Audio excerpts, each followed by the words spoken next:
Lokashankaram Shankaram Shankaracharyam Keshavam Badarayanam Sutra Bhashya Kritau Vande Bhagavantau Punah Punaha Ishvaro Gururatmeti Murti Bheda Vibhagine Vyomavad Vyapta Dehaya Dakshinamurtaye Namaha Gukarasvandhakaro Vai Rukarastanivartakaha Andhakara Nirodhitvat Gururitya Vidhiyate Sadashiva Samarambham Shankaracharya Madhyamam Asmadacharya Paryantam Vande Guru Paramparam. Om Shanti Shanti Shanti.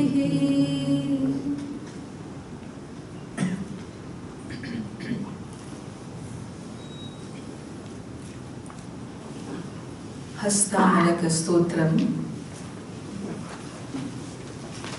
I shall chant and you will repeat. Kastvam Shisho Kasya Kutosi Ganta Kastvam Shisho Kasya Kutosi Ganta Kim Namate Tvam Kuta Agatosi Kim Namate Tvam Kuta Agatosi Etad Mayoktam Vadachar Bhagatvam Etam Mayoktam Vadachar Bhagatvam Mat Pritaye Priti Vivardhanosi Mat Pritaye Priti Vivardhanosi Naham Manushyo Nacha Deva Yaksho Naham Manushyo Nacha Deva Yaksho Na Brahmana Kshatriya Vaishya Shudraha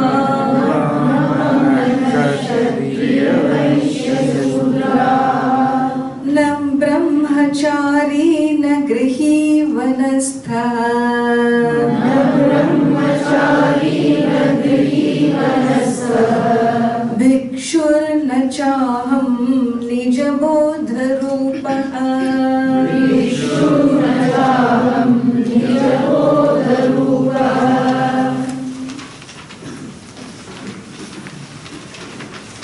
We saw to hear yesterday when Adi Shankara asked this little child who had never spoken in his life, this 12-year-old boy, who are you? Where have you come from? Who do you belong to? Where would you go from here?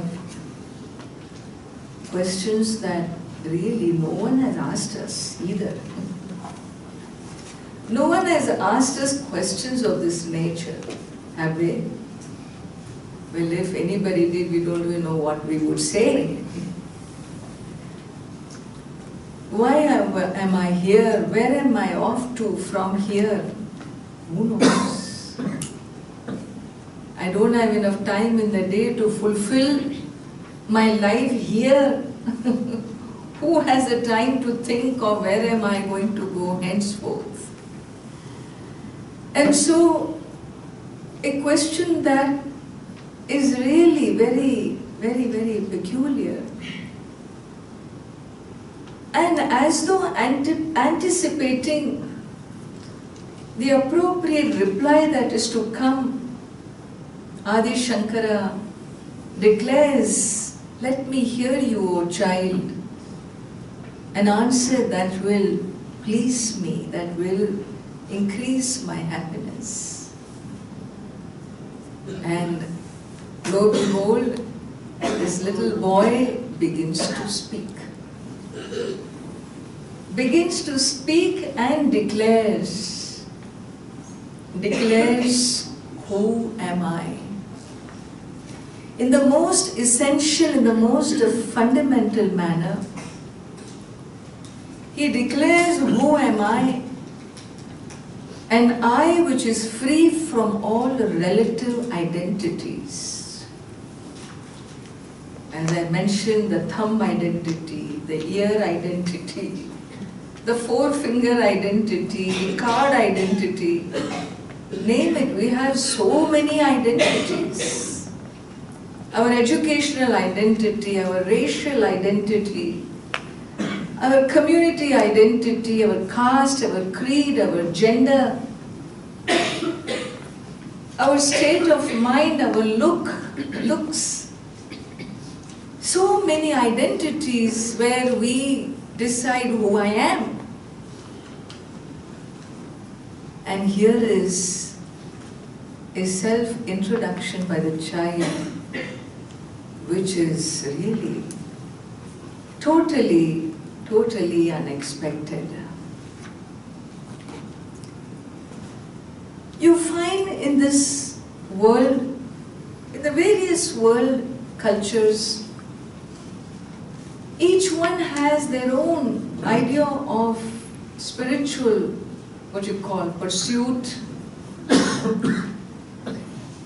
Some of them talk about condemnation and hence salvation. Others talk about sin and hence redemption. Others talk about punishment and rewards.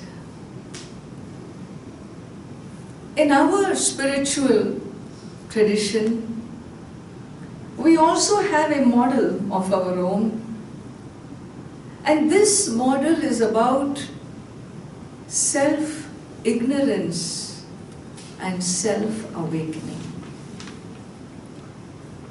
A life of affliction, a life of challenges, a life of becoming, a life of struggles, is a life which has its roots somewhere, not in a sin, an original sin, but in self-ignorance is where this Vedic tradition arrives at. And hence for us the solution, the answer to it is self-knowledge or self-awakening. And therefore uniquely so in our culture, unique it is to our dharma. While in other traditions, other pursuits of other faiths, when they talk about sin and redemption, redemption cannot happen here in this lifetime, and hence it is always afterlife. It is after you drop the body, what happens to you later decides your final fate.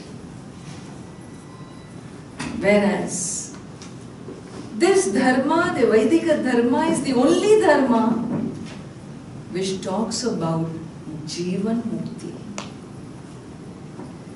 Jivan Mukti means Jivan, living in this physical body, living in the physicality. You can awaken to your non-physical, essential truth of your soul. Experiencing the afflictions, the pains, the challenges, you can be free if only you know who you are. You can be one who is unaffected by any of it, because none of that is you. This tradition introduces us to an I, introduces me to myself, a self that looks like, as of now, is unknown to me. The only self that I know is a self that is always bumping against one or the other. A self for whom life is not enough, nothing is enough. Always munu munu munu munu, complaining self, criticizing, judging, irritable. Well, this tradition has something very big to offer us. And continuing with this child's eloquence, we have here beautifully unfolding a set of verses that shifts your very paradigm, that shifts your very understanding of who you are. Let us see what he has to say. Nimittam manas chakshuradi pravrittau. Nimittam manas chakshuradi pravrittau. Nirasta kilopadhirakasha kalpaha. Nirasta kilopadhirakasha kalpaha. Ravirloka cheshta nimittam yatha yaha. Ravirloka cheshta nimittam yatha yaha. Sanityopalabdhi swarupo hamatma. Sanityopalabdhi swarupo hamatma. Nimittam manas chakshuradi pravrittau. Nimittam manas chakshuradi pravrittau. Nirastakhilopadi akasha kalpaha. Nirastakhilopadi akasha kalpaha. Ravirloka cheshta nimittam yatha yaha. Ravirloka cheshta nimittam yatha yaha. Sanityopalabdhi swarupo hamatma. Sanityopalabdhi swarupo hamatma. Here in verse number 3,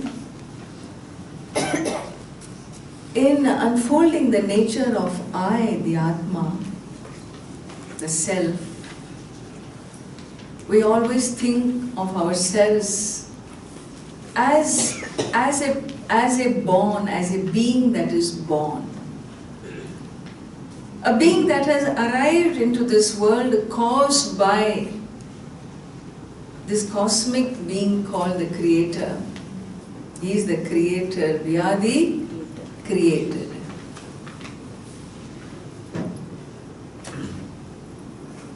The rahasyam here is a very precious gem here which is being opened up for us, and that is, don't think yourself as an effect of a cause outside of you.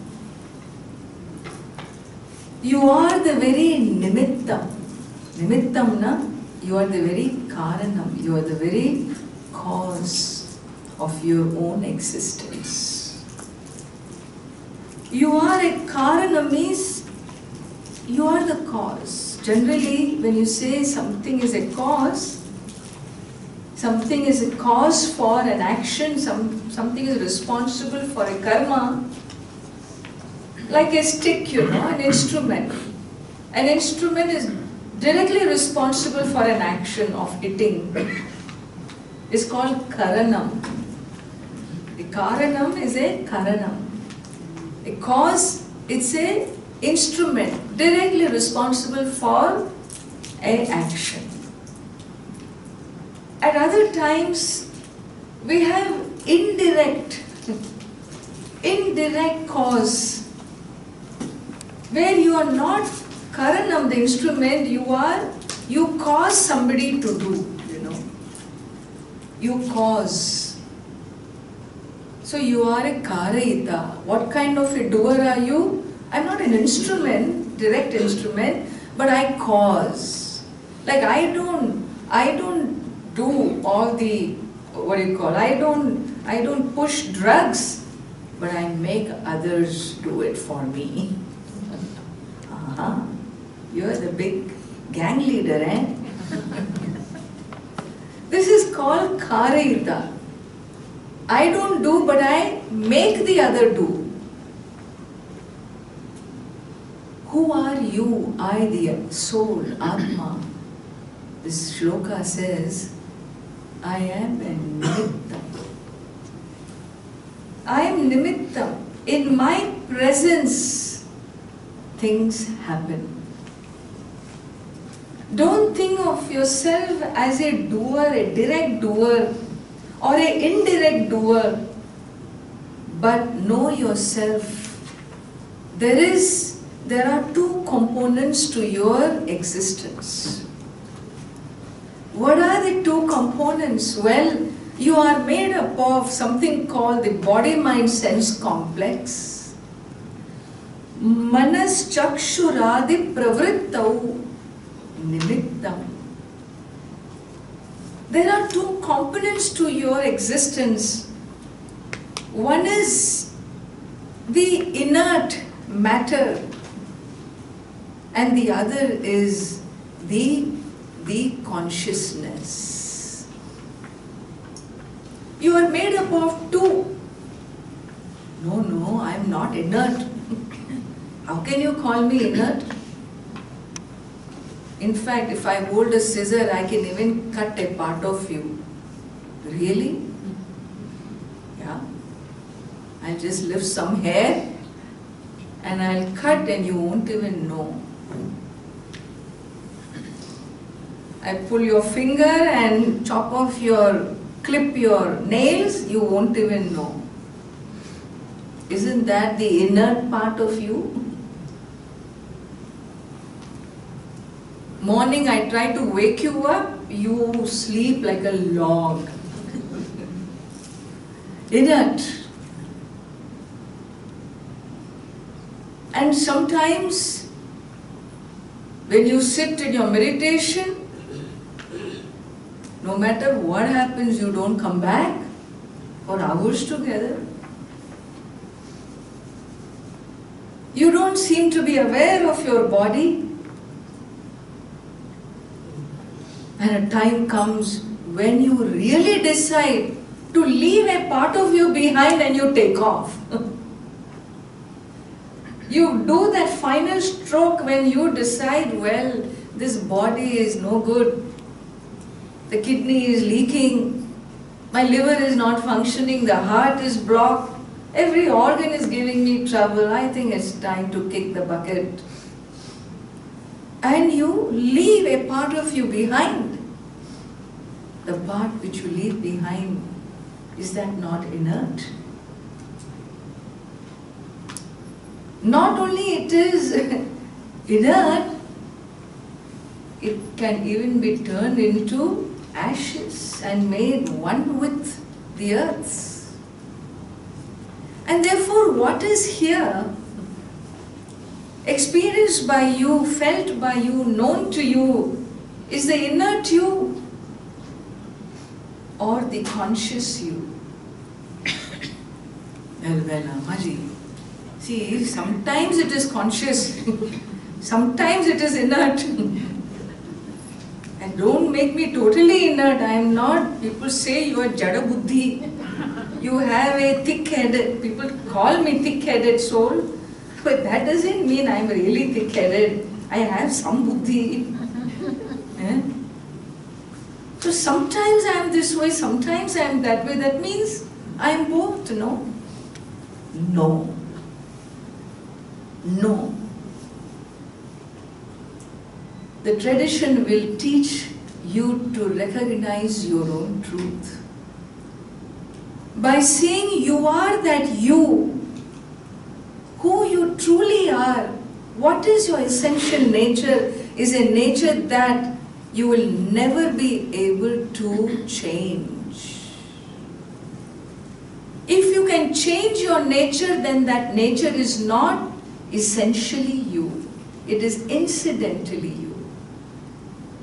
Like a crystal, you know. When you look at this crystal, at times it looks red, another time yellow, a third time orange. How? What is its color? What is its original color? Red, green, orange, blue? What is its color? Well, depends on what is near it. But if you take away all these different elements, a red flower, a yellow flower, you take it all away, then what is its color? It is colorless, which is its essential nature. The color crystal, the red crystal, or the clear crystal. Essential nature is a nature that you never give up, that ever remains, even though temporarily it appears different. You know that that's a borrowed color. Essentially, its nature is clearless.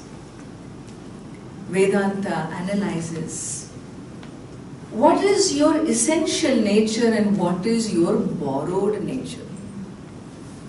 Very, very beautiful. Here is a mix-up.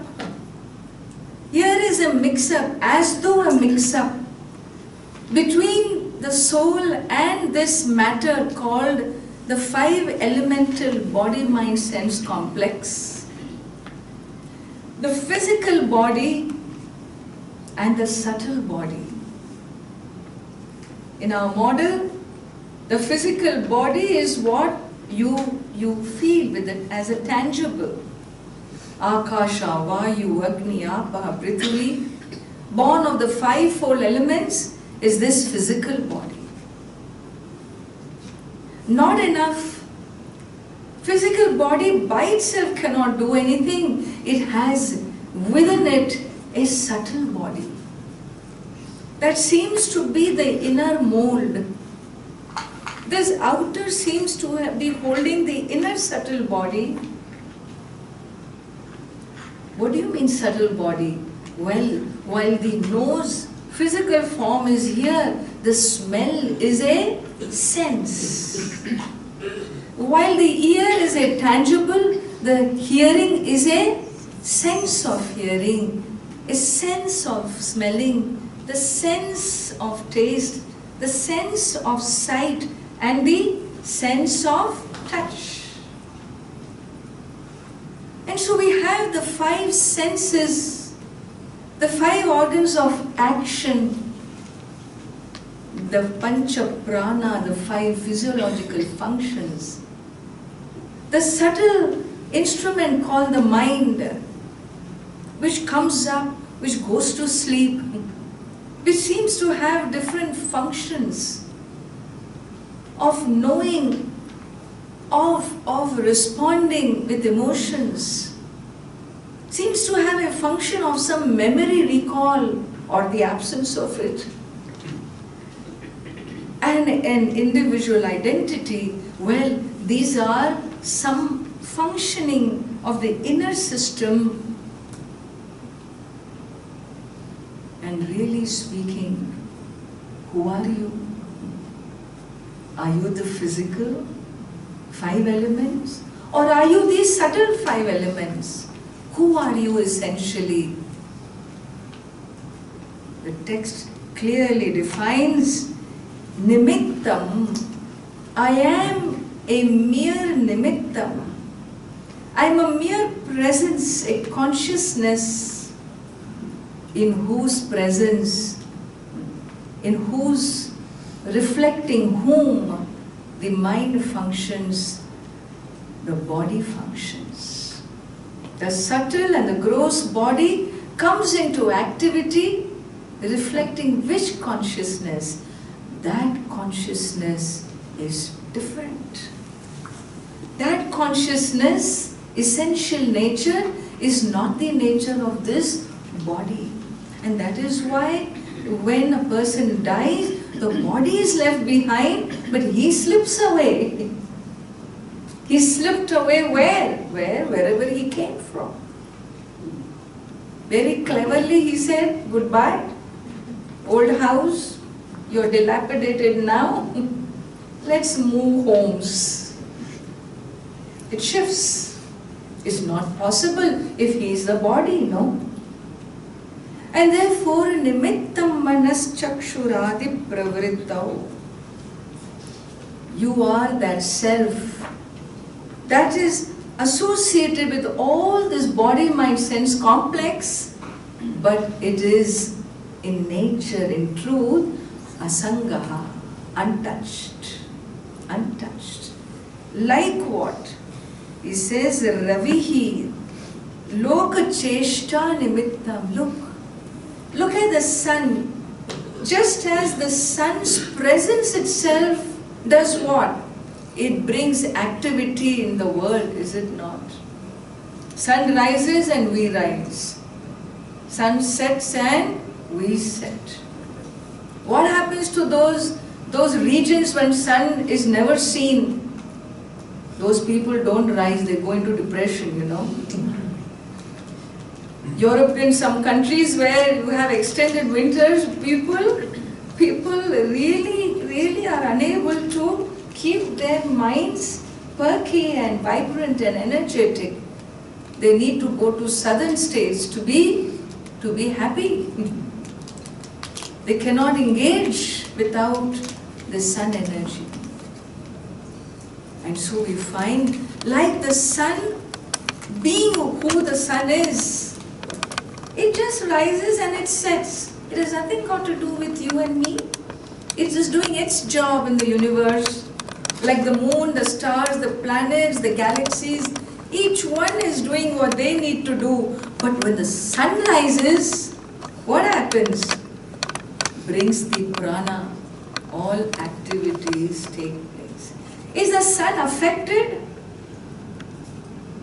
Is the sun upset if you don't rise with the sun? On a Sunday morning, I work 7 days a week and look at this fellow. He gets up at 3 in the afternoon. He doesn't care, he is unattached. His presence is enough to bring life on earth. The essential nature, you as a consciousness principle, your presence is enough to be a witness, a sakshi. And in your presence, the 5 elemental body, mind, sense complex comes alive. The matter doesn't have sentiency, but in the presence of consciousness, matter becomes sentient. What is the difference between this matter and this matter? Both have earth.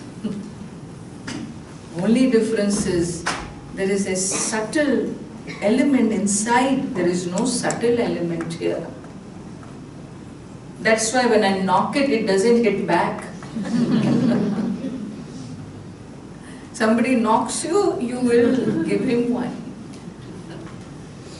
There is a difference between that and this because, but fact is both are inert. This one has a sentiency due to what? That I is nityopalabdhi swarupo ham atma. Aham atma, I am that atma which is ever effulgent, ever shining, a witness consciousness that drives the mind, body, sense complex into activity. He continues to say, Yamagnyushnavat nitya bodha swarupam. Yamagnyushnavat nitya bodha swarupam. Manas chakshuradinya bodhatmakani. Manas chakshuradinya bodhatmakani. Pravartanta ashritya nishkampamekam. Pravartanta ashritya nishkampamekam. Sanithyopalabdhi Swarupohamatma. Sanithyopalabdhi Swarupohamatma. Yamagnyushnavan Nitya Bodha Swarupam. Yamagnyushnavan Nitya Bodha Swarupam. Manaschakshuradinya bodhatmakani. Manaschakshuradinya bodhatmakani. Pravartanta ashritya nishkampamekam. Pravartanta ashritya nishkampamekam. Sanityopalabdhi swarupohamatma. Sanityopalabdhi swarupohamatma. The text gives a beautiful example of Agni Ushnavat Nitya Bodha Swarupam. I am that Atma that is ever effulgent. Ever effulgent means I ever am. Radiant as a conscious being, pure conscious being, whose essential nature is unassociated with the nature of the mind or the body. Then what? It is asangaha, untouched, ekaha, one. And what does it do? It lights up the mind, lights up the body. It reflects it brings sentiency to the form. Which form? A form that is essentially inert. Abodhatmakani. The body is inert. Gross and subtle, both are inert in nature. How do you say inert? Because it collapses.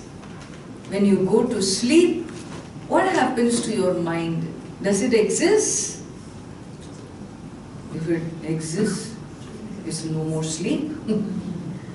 A mind cannot exist without thoughts. Mind is what? Nothing but a flow of thoughts. The energy in motion, the thought energy in motion is called the mind. And so when all these thoughts get arrested, they stop. They collapse, the mind collapses into a non-form, no thought form. Do you exist or not? If you are the mind, when the mind goes to sleep, what will happen? You will go to sleep. Yeah, of course I go to sleep when the mind sleeps. Yeah, but if you sleep when the mind sleeps, how do you know you slept well? The fact that you say you slept well means what? You were watching your sleep? No. Even when you were sleeping, you were not sleeping. You are that consciousness that never sleeps. That is not subject to this functioning equipment that wakes up, that sleeps, that dreams. It moves from one state to the other, the waking, the dream, the deep sleep. Who are you? Hey, you are none of these states. These are incidental to your experiences. This is not really you. It is not all of you. It is incidental experience. Your waking world is not your full truth. This is a big revelation, you know. The waking world I thought is my only world. You telling me this is not my whole world? You mean to say my home, my bank account, my job is not my whole world? Well, not according to your spiritual tradition. You are way bigger than this waking world. You are that being whose height covers the whole universe, whose consciousness, whose range covers even the non-physical, dimensions of the universe. In fact, what you see before you is not the whole truth. Nothing you see out there is real. If it is real, no, it will ever remain. Agni Ushna Vat, the shloka says, like how the heat of the fire, can the fire ever give up its heat? Can it ever give up? Yeah. In Singapore we have cold fire, Ammaji. You do? Fire means hot. Fire means hot. There is no such thing as cold fire. That's why the Veda never dictates, it is wrong to drink cold fire. Neither hot fire nor cold fire. It is wrong or right, it doesn't say. It definitely says it's wrong.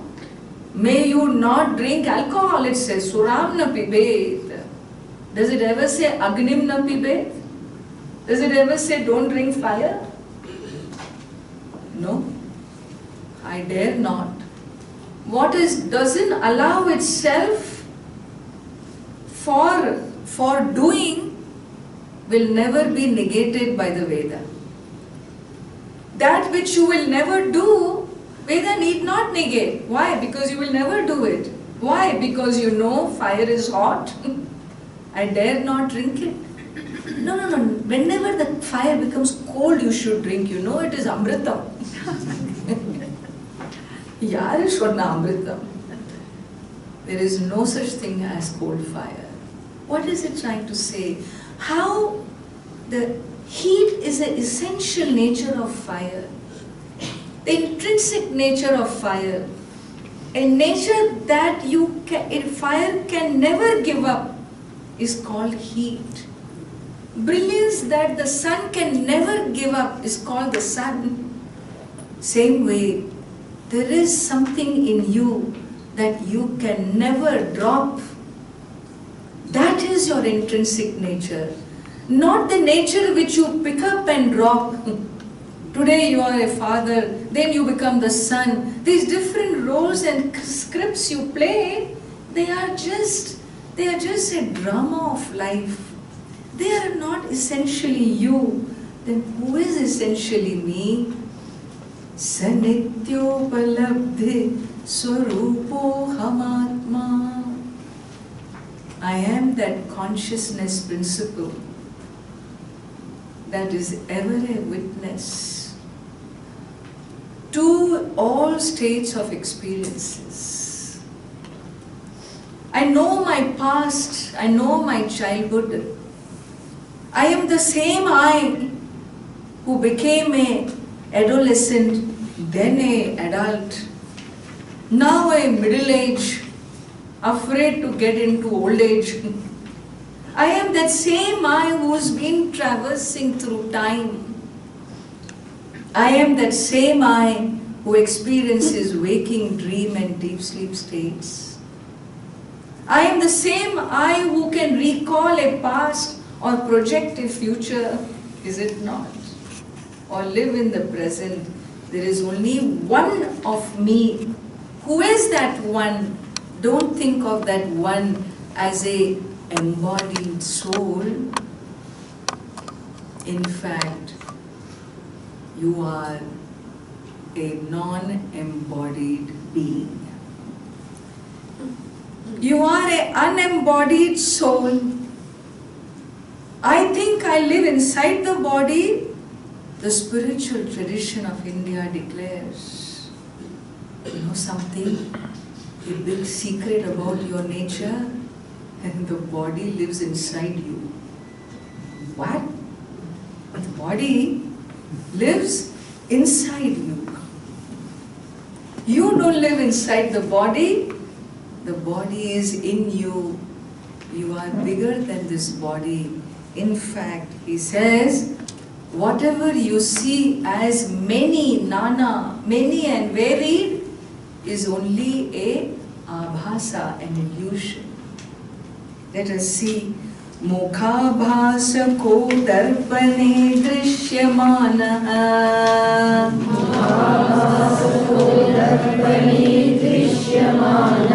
Mukhatvat prithaktvena naivasi vastu.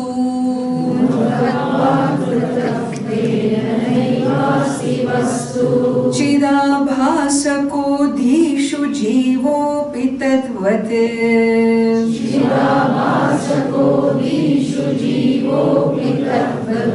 Sanityo palabdhi swarupo hamatma.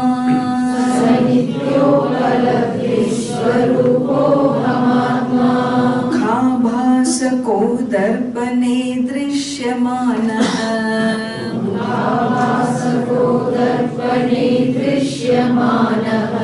Mukhatvat prithaktvena naivasi vastu.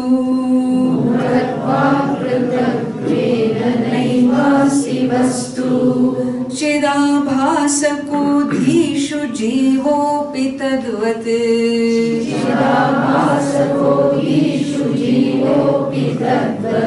Sanityo palabdhi swarupo hamatma.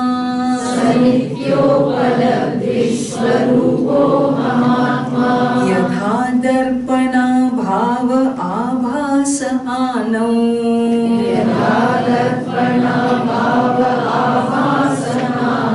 Mukham vidyate kalpanaheenamekam.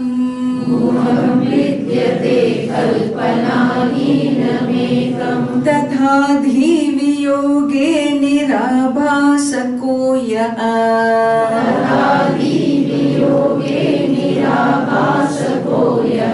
Sanityo palabdhi swarupo hamatma.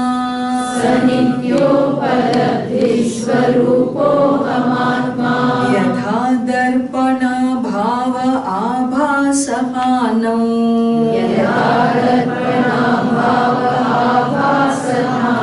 Mukham vidyate kalpanaheenamekam.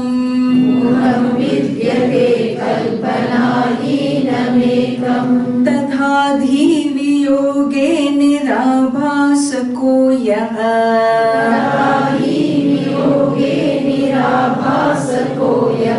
Sanityo palabdhi swarupo hamatma.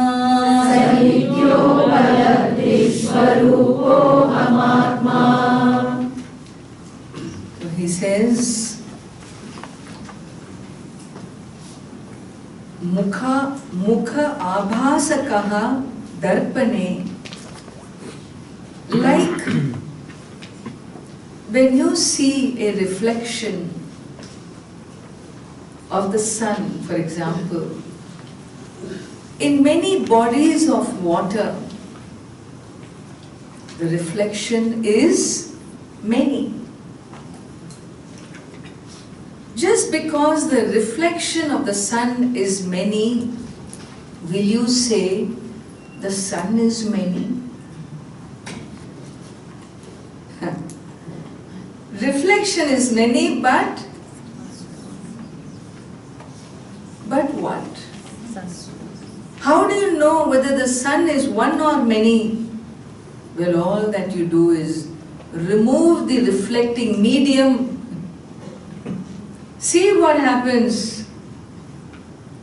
All that happens is the original sun alone remains. The reflection appears many because of there being many reflecting mediums. Just because there are many reflecting mediums doesn't make the original sun many. The original is one, the reflections are many. It is exactly like Akasha, space. We have here a hall space, we have there a bathroom space, we have elsewhere a kitchen space, we have a bedroom space, we have space divided in so many types and varieties. How many spaces are there? And let me count and get back to you. Is the division in space, is it possible? Can you really divide space? Well, functionally we divide space. A bedroom space is a bedroom space. It is not my veranda space. Functionality wise, of course, the bedroom space is different from the veranda space. Functionality wise, space can be divided. But essentially, intrinsically, can you divide space? No. So the division is what? The division is a abhasa, an illusion.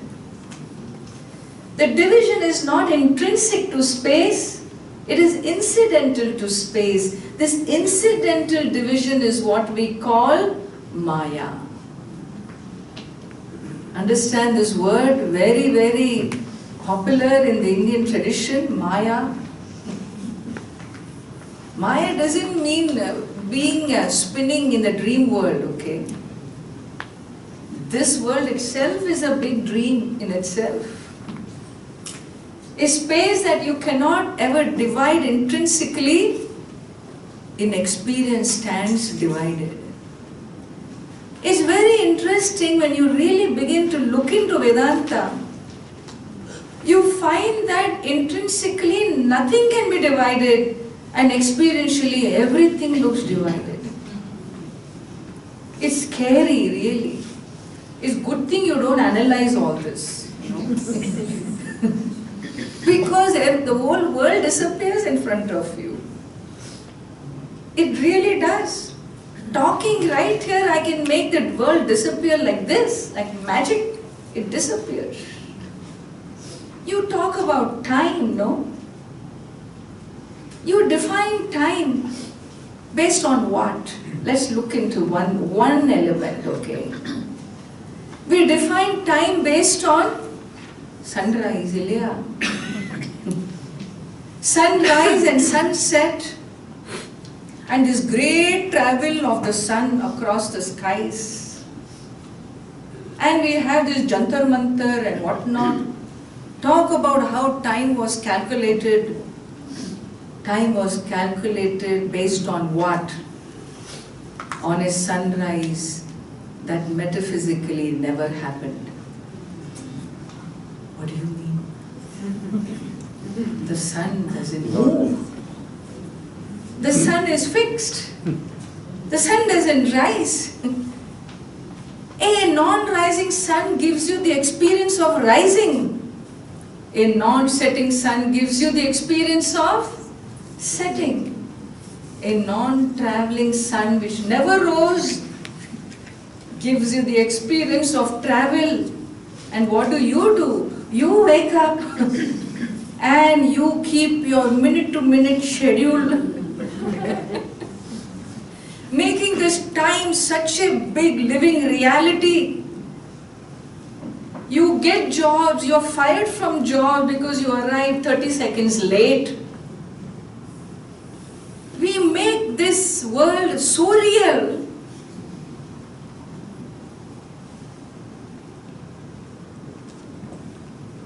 Metaphysically not there. Experientially made into the final truth of my life.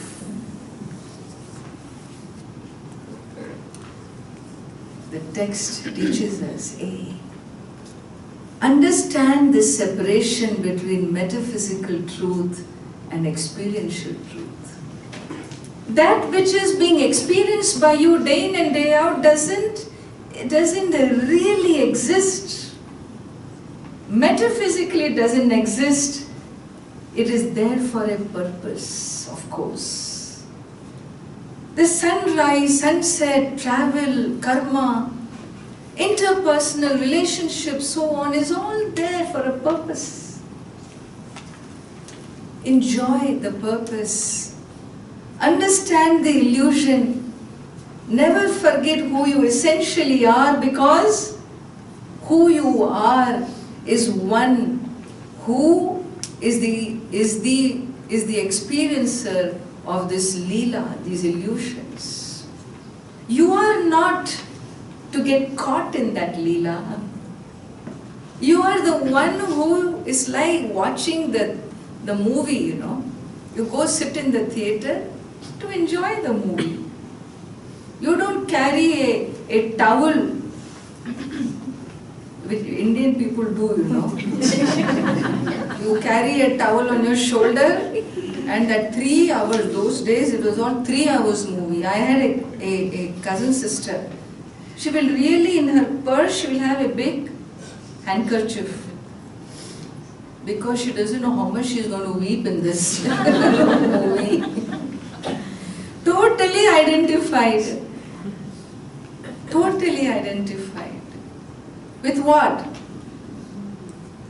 With all the dukkham, the sorrow, the challenges, the towering inferno that burns and burns, and you just sit here and sweat, panic, have palpitation, feel stressed out. For what? For an illusion. A screen on which the fire burns the entire 55-floor building. That fire doesn't even touch the screen. This is called asangoham, asangaha, unattached. The screen can project the towering inferno without being affected by it, is it not? And you, the witness of this, totally half collapsed by the end of the film. Why is that? Because we take things too seriously. We take everything too real, and therefore he says what? Manas chakshurader viyukta swayam yaha. Manas chakshurader viyukta swayam yaha. Manas chakshurader manas chakshuradihi. Manas chakshurader manas chakshuradihi. Manas chakshurader gamya swarupaha. Manas chakshurader gamya swarupaha. Sanithyopalabdhi swarupo hamatma. Sanithyopalabdhi swarupo hamatma. Manas chakshurader viyukta swayam yaha. Manas chakshurader viyukta swayam yaha. Manas chakshurader manas chakshuradihi. Manas chakshurader manas chakshuradihi. Manas chakshurader gamya swarupaha. Manas chakshurader gamya swarupaha.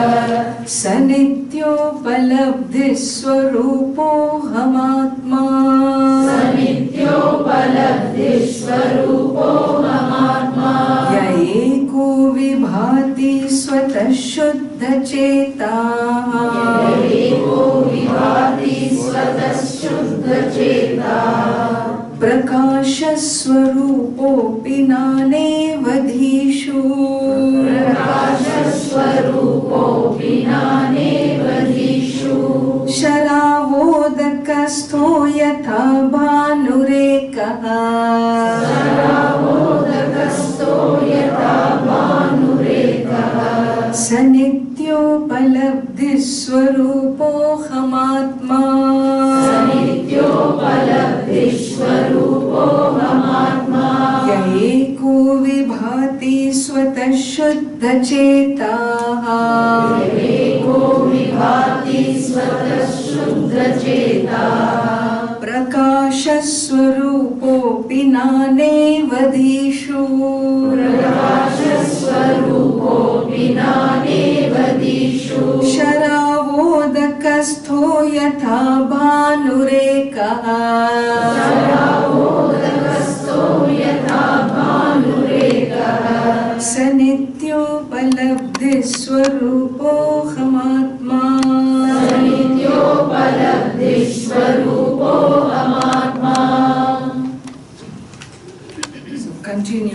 he says, no matter what be the nature of the mind, Atma, the consciousness, is never affected by it. Time, space, conditionality doesn't belong as an intrinsic nature of your soul. The conscious being that you are, the I am, when you say, it is a witness consciousness. Untouched it is by the changing thought process of the mind. The mind thinks I am happy for a split second. Then it realizes I am depressed for the rest of the day. By evening, angry. These different moods that the mind goes through, anything that goes through the changes is not I. The changeless I, who is a witness to the changes, is really who you are, not the changes in themselves. Because it is there and not there. The changing Atma is not your intrinsic you, it is an incidental experience. And therefore we say, what has come will go.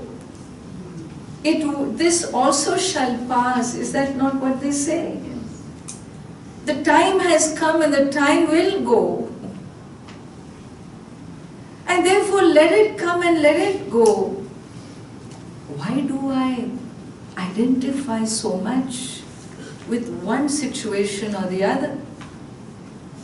Enjoy your freedom, your luxury, your leisure by having that space between you and your experiences. You know, it is something like if you go to these days you have these multiple movie complexes, you know, what do you call that? Multiple theaters. And you have a movie you want to watch. This happened to me once long ago. And I ended up going half an hour early. And by the time we reached there, the movie was still going on and I thought, oh, we missed the first part. That happened to be the previous show's last part. It was one of those action thriller movies. So you're supposed to enjoy this by sitting on the edge of your seat and just watch with popcorn and Coke in hand. Unfortunately, what happened? That movie, suddenly the end came. Oh. Then we continued to sit and the movie started all over again and the story was over. Beginning itself it was over. Why? Because no more I could identify with the villain chasing this woman, this beloved of the hero, and all these gimmicks and the games that went afterwards. All the chase, the police, the cops, the prison, the gangsters, nothing meant anything. Even when it looked like she was going to die, I knew I saw her in the last scene. She is still going to be around. What is it? Relax. Relax. Relax. Trust that the end will serve you. It's a Hindi movie, remember? There will always be a family photo in the end. Why worry? You're not going to lose anybody. Rajnikant is never going to die in this film. The end is a success story. No matter what happens in between, learn to be objective. Learn to be a witness. Learn to relax and let go. The nature of the soul is He says, Nitya Upalabdhi, the timeless being am I. The timeless being, when it is said, means time cannot touch me. The soul has no death because truly it had no birth. What do you mean time cannot touch you? Time cannot touch you because there is no such thing called time metaphysically. Time itself is an illusion. Your past, your future is all an illusion. Past does not exist, does it? Where does it exist? Where does your past exist that you make it such a big reality of your life and miss the present? It only exists in your head, in your memories, failing memories. Good thing memories are failing in old age. Otherwise we'll remember everything that everybody did wrong to us all through our life. It is nothing but a memory bank that I recall, calling it a past. Past has no truth unless I pull it into the present. When past existed, it existed as present.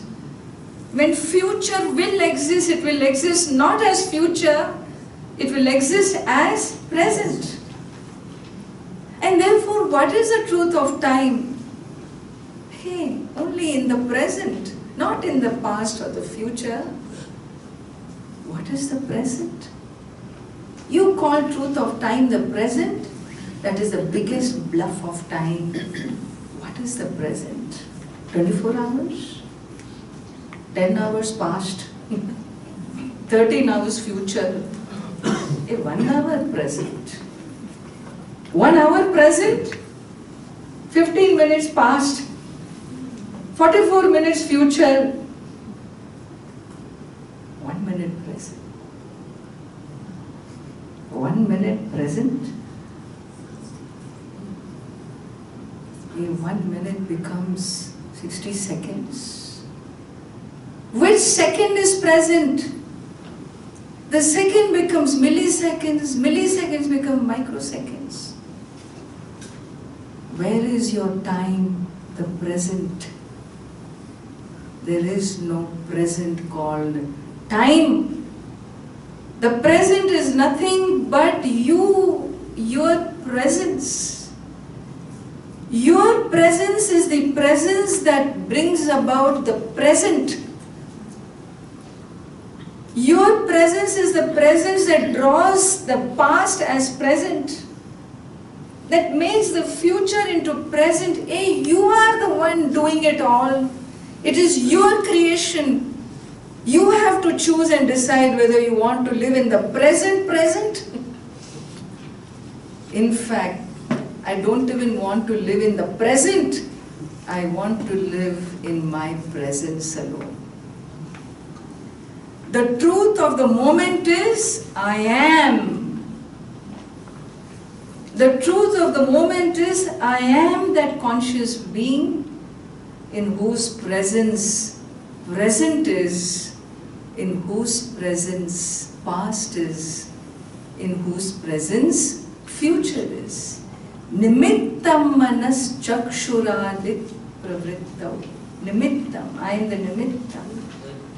I am that conscious being in whose presence kala, time is. And therefore, what is it that I am holding on to? Which memory am I holding on to, creating separation between me and you, me and the other? In all our interpersonal relationships, all our divide, all our fights, all our unhappiness with the world is about what? Holding on to some memory bank of a past which is gone, which has no meaning for me in the moment. And therefore, we are taught to understand, to know that your truth is not connected. You are not your memory. Your memory is only your decision of a recall or not. You choose to recall. Yes, Ammaji, I'm always recalling wrong things only. Why are you doing this? Why don't you recall in your life all the good that has happened to you? Why don't you recall things that will empower you in joy and happiness? Why don't you bring back the trust you held as a child, as a young soul? Recall things that nurture your soul, your heart, through love, through care, through manifesting your own truth, your essential nature. This set of verses reveals more and more, we will see tomorrow. It reveals the truth to be one that is a timeless being. I as a conscious being is Nitya Bodhaha. I am eternally an effulgent being, a timeless being. Time cannot hold me back. That is why I have nothing to fear. I have no reason to live out of a fear of death, because birth was never for me. That is why you find great souls, siddhas, they choose, hey, it is enough, now let me take off. Even if there is a illness, a disease, a terminal illness you find in the lives of some of these souls, you know, we ask, if he was really a saint, why should he have this terminal illness? Why not? I'm glad he had, because we got to see how he responded to the cancer, to the illnesses. We got to know how a wise man would respond. When Ramana Maharshi was detected to have that tumor in his hand, and he did not even want to do a surgery there, with great reluctance, he accepted, okay, but I will not move away from where I am. You want to remove the tumor? Okay, remove. And we don't remove tumor like that. We first give you anesthesia. I didn't agree for anesthesia, he said. You want to remove, remove. I am not the body. Do what you want to do. Someone who could see himself abide in his own essence, in his own truth. He definitely knew his timeless nature. The nature of the soul as Nitya Upalabdhi Swarupa. Atma is Nitya Upalabdhi, an ever effulgent, essential being I am, which is free from the bondage of time, free from the conditionality of even space. We will see in the remaining verses, very beautifully the next few verses unfolds further the nature of Atma, comparing it to the sun, comparing to the space, and describes, when this is who you are, then you know something, one great truth we have to own up about ourselves. You have no choice. If you want to be happy, a happy human being, you want to fulfill your purpose of life, which is what? Searching happiness, no? You only told me. We are happiness searchers. Are you a finder also? You can become a happiness finder when you stop being a fault finder, you know. Yeah. You know fault finder? We are all fault finders. We look at the world through our mind, through a judgment of right and wrong, likes and dislikes. This is the filter through which we see the world. The day I see the world as I see my soul, the day I see the other as I see myself, my essential being, as a pure, harmless, conscious being living in unconditionality, I will recognize my limitless nature. I will recognize that I am a reflection of the infinite. My love is unconditional. Everybody wants love in this world. Which kind? Conditional kind or unconditional kind? Eh? Come on, be honest. Oh, of course we want unconditional. Alright. And which is the love that you give? Conditional or unconditional? You can't have two formulas for two different, But that's what certain Maitreyi Brahman, isn't it? What I give, what I want is what I'm expected to give. What I want is what I'm expected to give. How will that happen if I see myself or I see the world through this filter of judgments, of likes, dislikes, prejudices? And therefore, in my perception needs to descend. In my perception of the world, in my perception of myself, needs to descend a new awareness of who I essentially am, so that I can actualize my truth in my day-to-day life experiences. You may say, Ammaji, this is all too high for me. This is precisely what you are searching for, understand? Don't say it is high because you want the highest. It's not my fault. You want the highest happiness. You want eternal happiness. You don't want ice cream happiness. You are not satisfied with limited. You want the limitless. You want the unconditional. And the tradition says you are that unconditional being that you are seeking. You're looking for yourself out there. Hey, you are in here. Become aware of your truths. Be ready to receive and allow this awareness to grow in you so that in your life you bring about those changes that are true to your essential being, intrinsic being, not incidental body, mind, sense complexes, behaviors.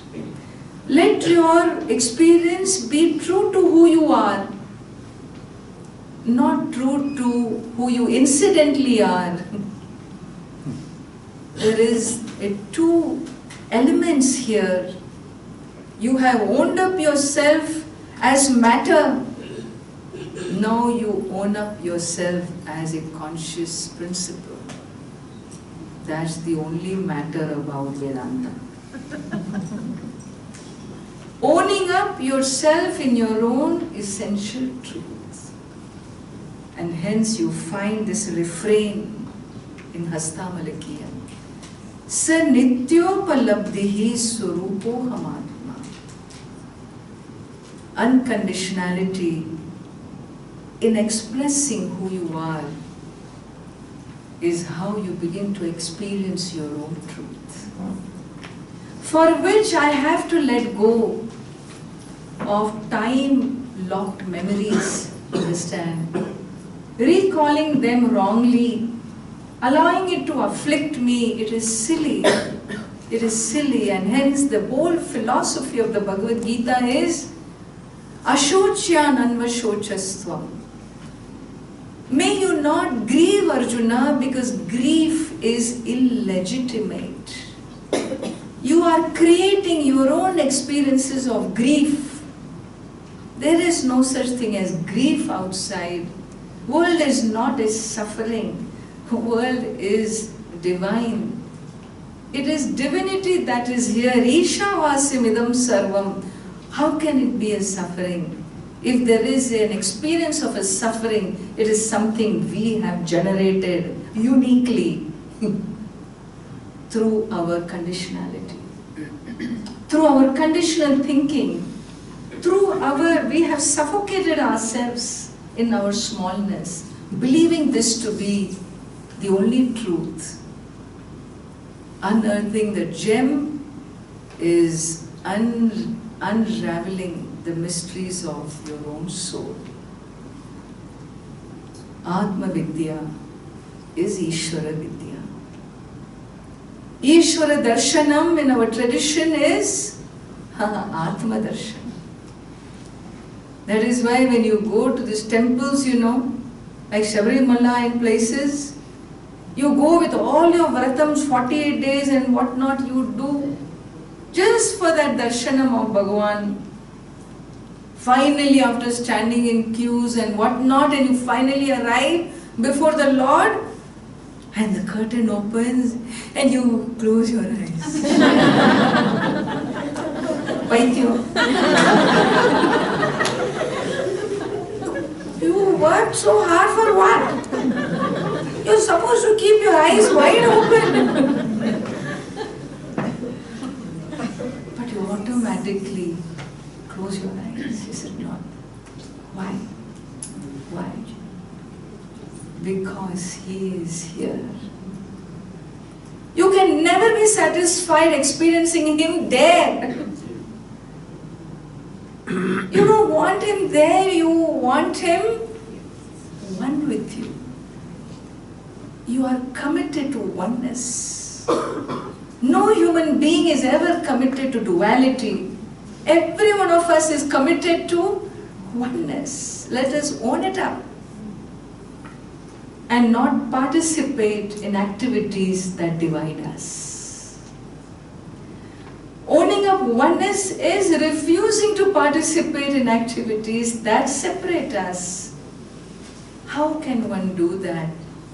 The coming last few verses of Hastamalaka gives us beautiful indications of what is it I need to do?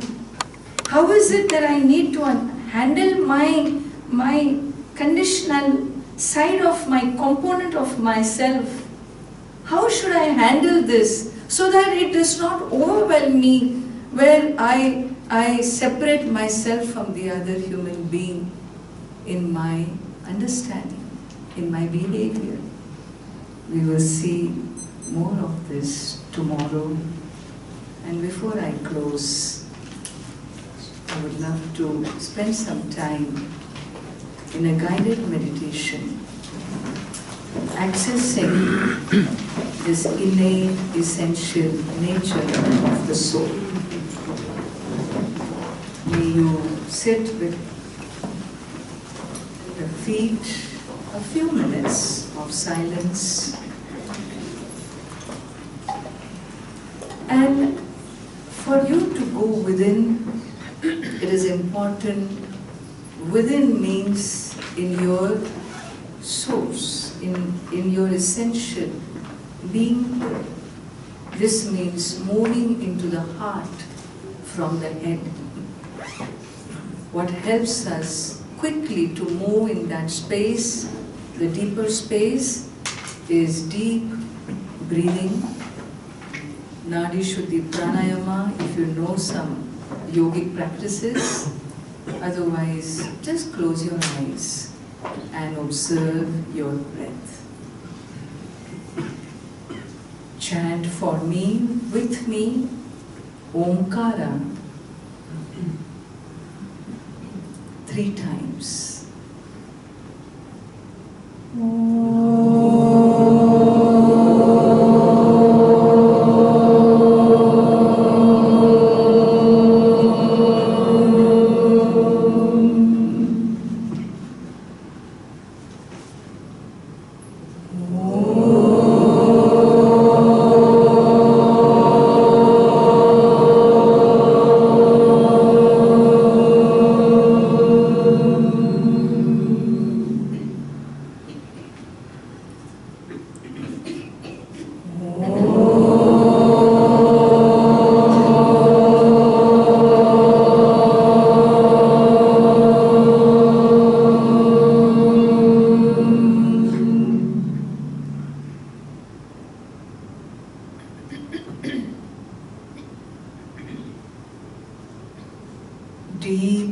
diaphragmatic breathing.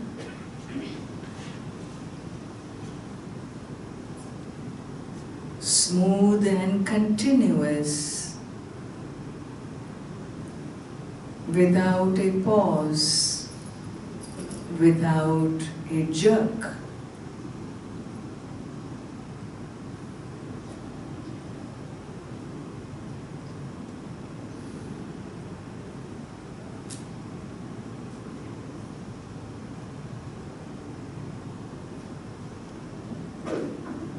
Remain a witness to your breath.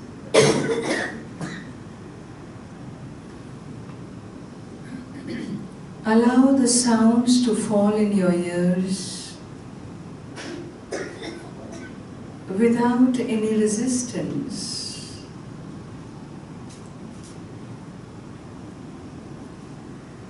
Simply be an observer,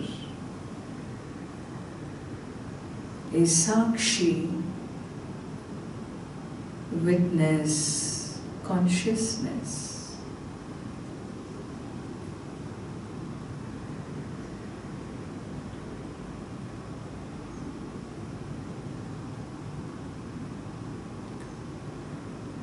I, the consciousness,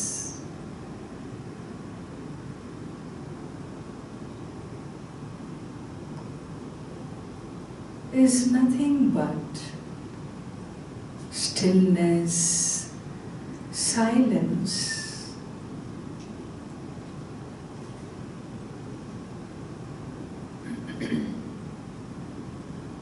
A silence that ever is,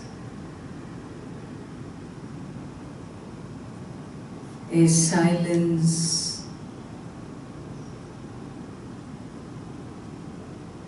which is a presence,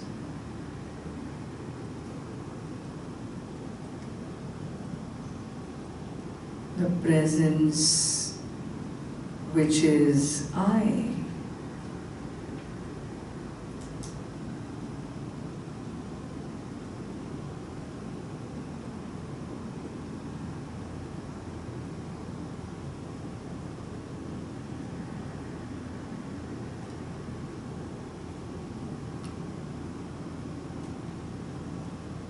Silence is not a state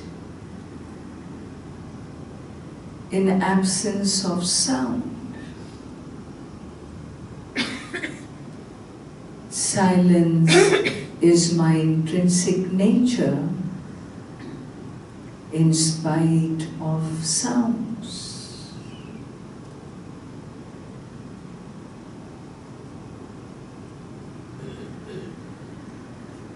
I am the ever-abiding silence.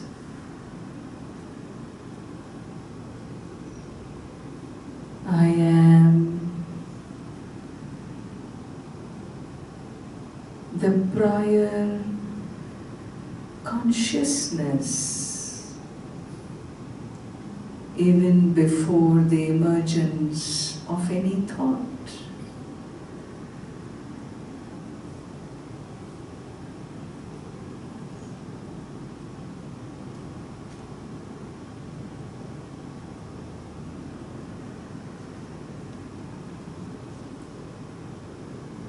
I am an abiding presence.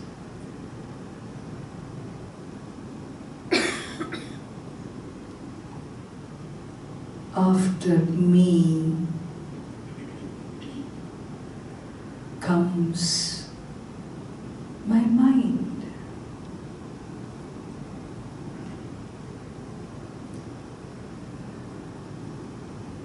I experience time, space, day, night.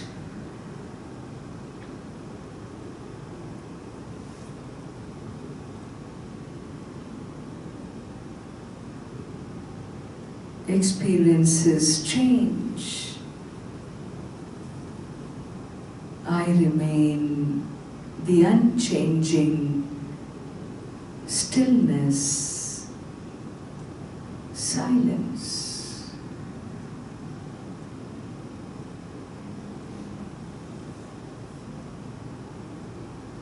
Unattached to any one experience.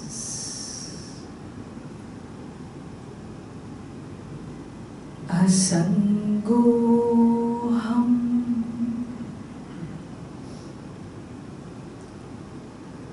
Asangoham.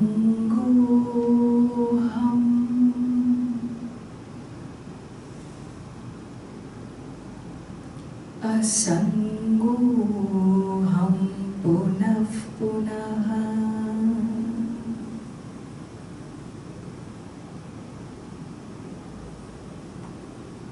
I am a witness, consciousness,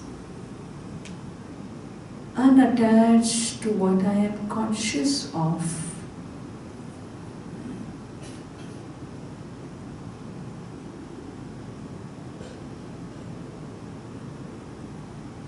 As that conscious being, I remain a peaceful presence.